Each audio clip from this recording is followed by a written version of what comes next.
248-539-9797 is the telephone number. Pistons defeat Oklahoma City last night.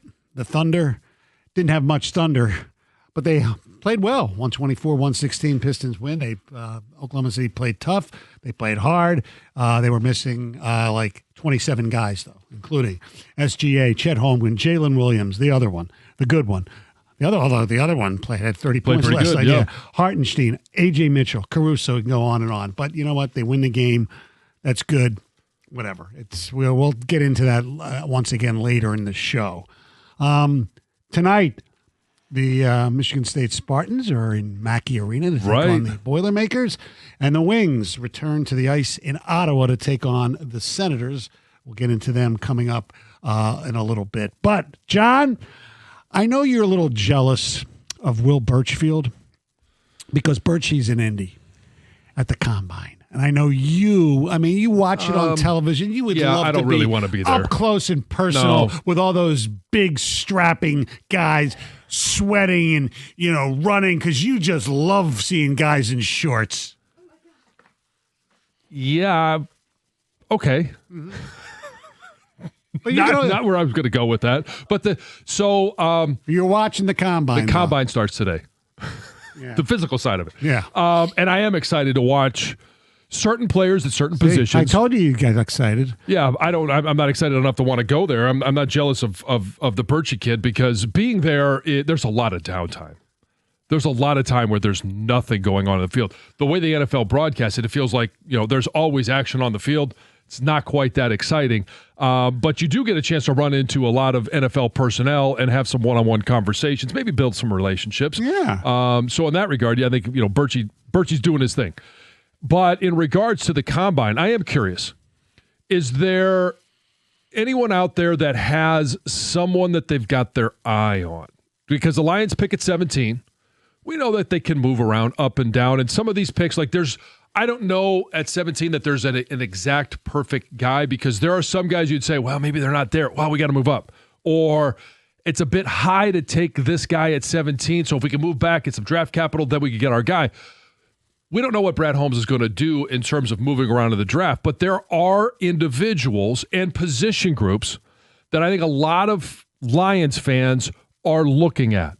And there are certain individuals that they just would love to see in a Lions uniform. Now, if you're watching Francis Maui-Noa, the tackle from Miami, he's probably the first tackle off the board. It's either him or Spencer Fanu from Utah.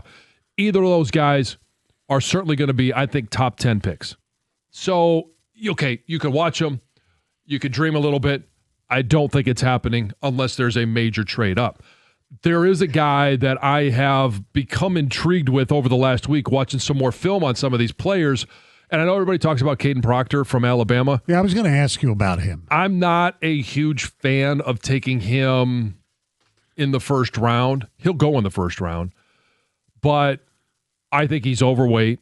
I think he's struggled with his weight his entire career at Alabama. And there are games where some plays are exceptional. Others, you're like, what the hell am I looking at? So he's just not consistent enough. The potential is there. I don't want that for the Lions. A guy that is going up draft boards that I think is going to continue to go up draft boards, might be a really good find for the Lions, is the tackle from Georgia, Monroe Freeling. He's 6'7", 315 pounds, runs exceptionally well, changes direction, has good balance, good punch. There's a lot of things I like about him. There's still some things to work on. I won't go into all the details and get lost in the weeds, but he is an individual that I certainly want to watch at the Combine to see if what I'm seeing on film, I can get confirmed with his athletic ability in the short shuttle. I don't really care about the 40-yard dash. That means absolutely nothing to me as an offensive lineman. The three-cone drill, some of those. And then when they get into the position-specific drills, watching him shuffle his feet, change directions, all those things that we talk about, more football-oriented drills, that's where I'm going to get really interested in watching him.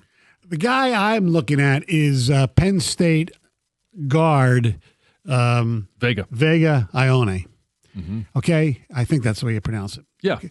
6'4", 320.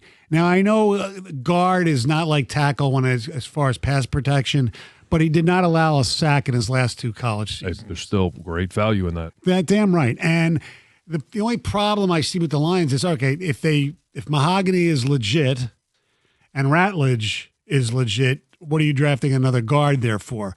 Because the tackle position is considered not a very strong tackle draft this year. Right. So I'd say the top end guys are going to be off the board in the first. Yeah, look, you're going to go edge in the first round because there are a lot of good edge players available probably at that position. I just think and I'm not sitting there, I don't break down every bit of video like you do, but in a lot of the stuff that I've been reading about, he has anywhere between, 14 and 22, so he might be there. And if he's the best player available, I don't care if he's a guard, that offensive line has to get better. I wouldn't hate it.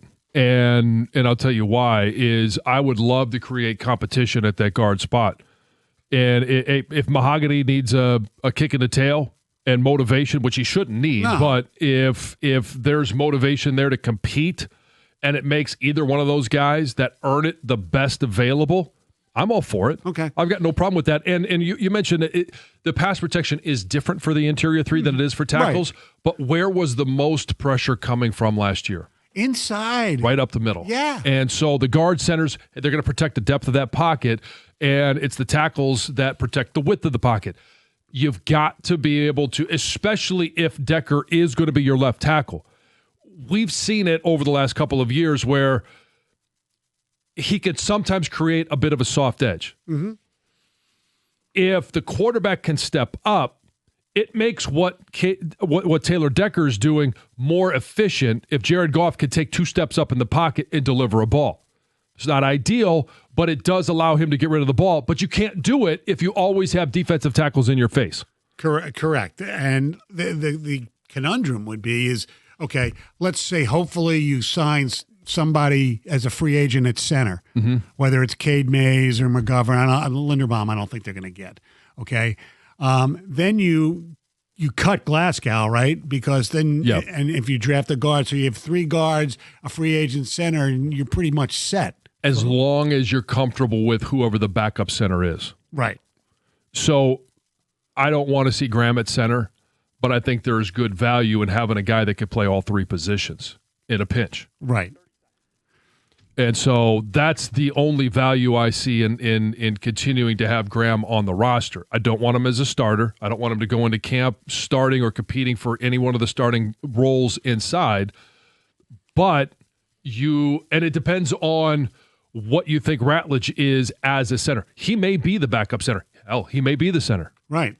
All right, 248-539-9797. Are you even watching the Combine, and is there one guy you're looking at for the Lions?